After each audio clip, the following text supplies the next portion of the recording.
Bon dia. Com esteu? Explicarem la segona pregunta del segon parcial, la de la substitució pronominal dels complements directes, perquè aneu assimilant tot aquest procediment. Convé que tingueu al vostre abast, mirant-lo, la correcció de l'examen, per a veure en què heu fallat i mirar d'esmenar-ho. Comencem per la primera oració. La primera oració teníem dos complements per a substituir. Per un costat, el complement directe, 5 correus, i per l'altre, a la seva amiga. Quina característica tenia el complement directe? Mireu, com sabeu, el complement directe pot substituir-se per diferents pronoms. El la, els, les, quan és definit, és a dir, quan porta un determinant, un article, un demostratiu, un possessiu. Pel pronom feble en, quan no porta determinant o eixe determinant és un quantitatiu, que en aquest cas no es substitueix, o també es pot substituir per o, el neutre, quan equival a això, o allò, o açò, o una subordinada en funció de complement directe. En aquest cas, ja veiem que el complement directe, 5 correus, té un determinant quantitatiu.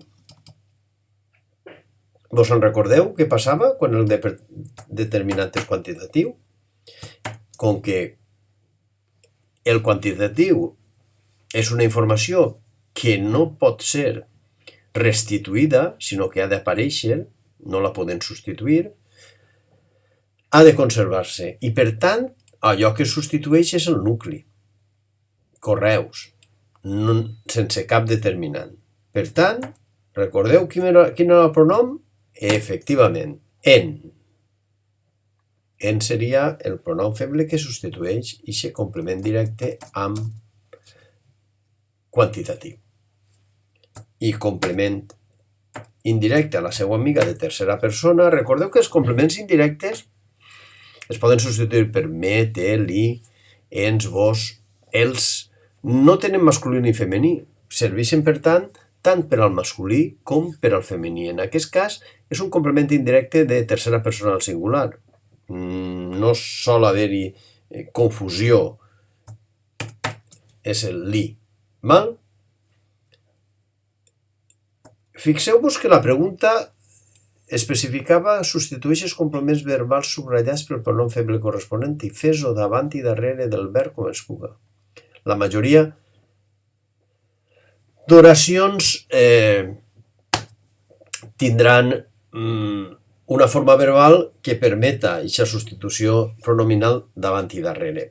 Val? Això vol dir que els dos pronoms o els tres pronoms o el pronom s'ha de posar davant i darrere quan es puga. En aquest cas és una perífrasi verbal amb un temps personal, va, i un infinitiu, que és un dels casos amb el gerundi i l'imperatiu en què els pronoms febles poden anar darrere. Quin és l'ordre de col·locació dels pronoms? Ser, indirecte, directe, més altres complements. Li sempre va davant, lila, lin, lin. Va escriure, atenció, i la informació que no podem obviar, el 5. Lin va escriure 5. És una informació que ha aparegut i que no podem substituir perquè si no, no ho sabem. Lin va escriure 5 i darrere exactament igual. Òbviament, amb el guionet en comptes de l'espai en blanc, perquè van darrere. Una característica, com sabeu, de la substitució pronominal en valencià és que els pronoms febles es distingeixen tant del verb, va escriure, i per això posem el guionet ahí i un espai en blanc davant, com dels altres pronoms. No podem fer una amalgama dels dos pronoms, ajuntar-los, val? En aquest cas, l'apòstrof assenyala l'elisió de la vocal E. Segona oració. esteu canviant el bolquer a la criatura. Un altre cas de complement directe i indirecte. Complement directe i indirecte. Complement directe. Hem d'anar així i comprovar si té determinant. Té determinant, sí. Què és un determinant? Repetisc un article, un demostratiu, un possessiu. Per tant, l'article és un determinant. I quan té determinant, s'ha de substituir per el, la, els, les, segons, mira, ja m'he així mal, és que em falla la majúscula, segons siga masculí o femení, singular o plural. Per tant, així serà el.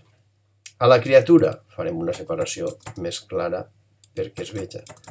De tercera persona del singular. Quin era el pronom feble de tercera persona del singular? Us el recordeu? Efectivament. Li. Ja ho tenim. I què dona ahir? L'ordre... Ai, així majúscula. Li l'esteu canviant, com que és una perífrasi amb una forma verbal, esteu, i un gerundi, que és un descans en què poden anar darrere, els posarem davant i darrere, però en el mateix ordre. Esteu canviant l'il. Hi ha una altra elisió, el, val? Com vegeu, és una substitució pronominal, per tant, fàcil. Passem a la tercera oració. La tercera oració van quedar a València. Què és a València? Vos sona? Què és? On van quedar? A València. Per tant, això com ho fem? Sí. Ei, com llevem el...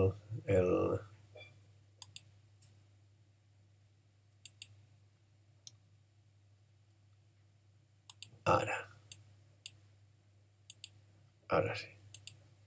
El subratllat. A València és on van quedar. A València un complement circumstancial de lloc.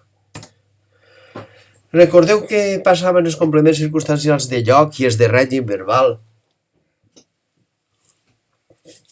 i els d'instrument, que si anaven introduïts per la preposició de, es substituïen per en, i si no anaven substituïts per la preposició de, es substituïen per i. Quina és la preposició que introdueix el complement circumstancial de lloc? A. Per tant, es substituirà per... Per què? Per quin? I, efectivament. I. Una altra perífrasi, per tant, poden anar davant i darrere. I van quedar-hi. D'acord? Esteu entenent-ho? Val? L'avantatge de gravar les classes és que quan estigueu cansats apareu la gravació i ja continuarà. O quan desconnecteu, ai, que m'he perdut, torneu enrere. Bé, hem de buscar els avantatges en aquesta situació. Quarta oració. En la quarta oració tenim també un complement directe i un complement indirecte. El complement directe té determinant, ai, sí, no, article, l'article. Per tant, com que té determinant, es substituirà pel pronom feble femení plural en aquest cas, que és les. I per a Helena i Carme, atenció, quin és el complement indirecte de tercera persona del plural? Els. Ai, però això no és masculí. No, recordeu que el complement indirecte no tenim masculí ni femení. Una cosa és el pronom feble els de complement directe, que és masculí plural, i una altra cosa és el pronom feble els de complement indirecte, que no té masculí ni femení. Els valencianoparlants en això no tenim cap problema. Per què? Imagineu-vos que només haguérem de substituir per Helena i Carme. Doncs tot diguem, els combineu les activitats. sense cap problema. Per tant, com que hem de substituir també les activitats, ho afegim, els les combineu. Ja sabeu que en el nostre parlar col·loquial i no, el nostre parlar d'ací, aquests tres fonemes consonàntics els facilitem la pronúncia mitjançant una E, no? Els les combineu, una E que no s'escriu. Com serà darrere? Doncs darrere, com que acaba en diftong, combineu-los les, de les activitats. Combineu-los les activitats, combineu-los les. Ai, cinquena oració. Ixes taronges, complement directe per a son pare. Complement directe. Té determinant, una altra volta el 7. Té determinant, sí. Femení, plural. Per tant, si és femení plural, les. Per a son pare, complement indirecte. Complement indirecte de tercera persona al singular, li. Val. Per tant, li les va comprar, com que és un perifràstic pot anar davant i darrere, va comprar li les. Fàcil, no? A que ara es veu més fàcil. Sobretot aquesta.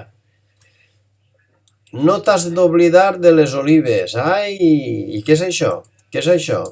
Aquesta oració té la seva particularitat. I és que és un complement que moltes voltes confoneu amb el complement directe, quan no ho és. Per què? Quina és la diferència? Que va associat, són verbs que van associats a una preposició. En aquest cas, a la preposició de. De què t'has d'oblidar? De les olives. No diguem què has d'oblidar de les olives, sinó de què. Per tant, en aquest cas, això és una qüestió rellevant. Com es diuen aquests complements? Complements de règim verbal. Quin és el pronom que utilitzàvem per a substituir els complements de règim verbal? Doncs els mateixos que per a substituir els complements de lloc. Per exemple, en i i. Quan utilitzarem en i quan utilitzaré i? Recordeu el truc mnemotècnic que teníem. De en, és a dir, quan el complement està introduït per la preposició de, utilitzarem el pronom feble en, i quan no està introduït per la preposició feble en, utilitzarem el pronom feble i. En aquest cas ho tenim clar. Per què? Perquè està introduït per la preposició de i, per tant, el pronom és en. Molt bé. D'acord? Val, així ja teníem el reflexiu afegit. No te n'has. Ai, m'he llegit en majúscula. No te n'has d'oblidar. I com que és una perífrasi, davant i darrere has. Ai. No has d'oblidar ten. D'acord? Perfecte.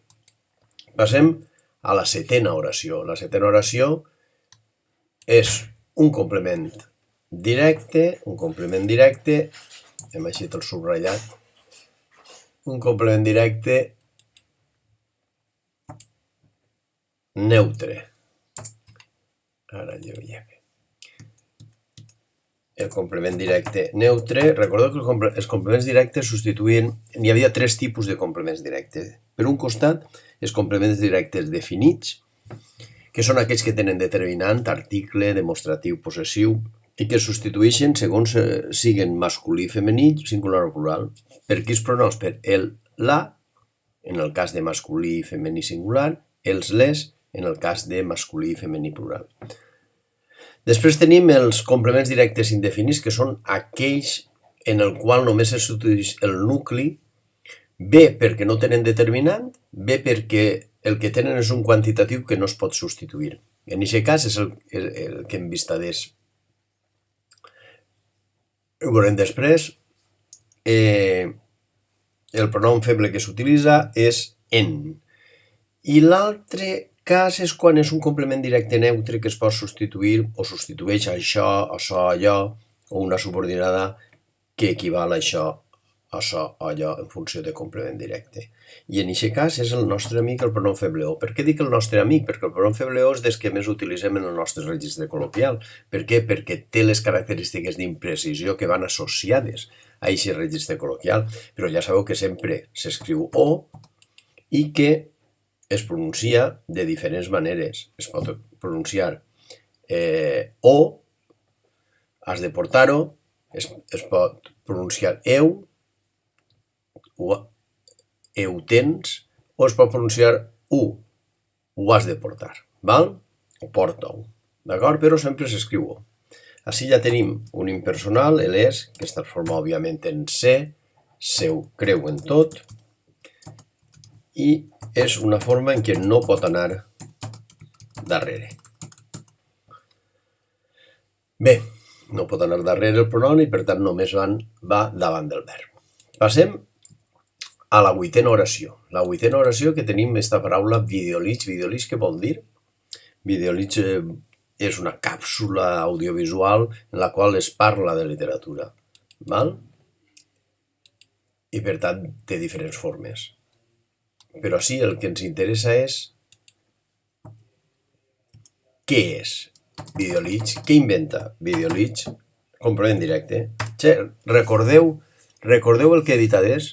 Si tenia determinant no quantitatiu, si no tenia determinant o tenia quantitatiu, o si era neutre que acabaria a això, allò, val? En aquest cas no té determinant. I quin és el pronom feble que substitueix el complement directe sempre que no té determinant? Només n'hi ha un. Quin és? Perfecte, en. Val? I a la professora és un complement indirecte. Val? De tercera persona al singular. Recordeu que l'indirecte no té femení ni masculí i és li. Té els mateixos. Els pronoms febles serveixen per als dos casos, li i en.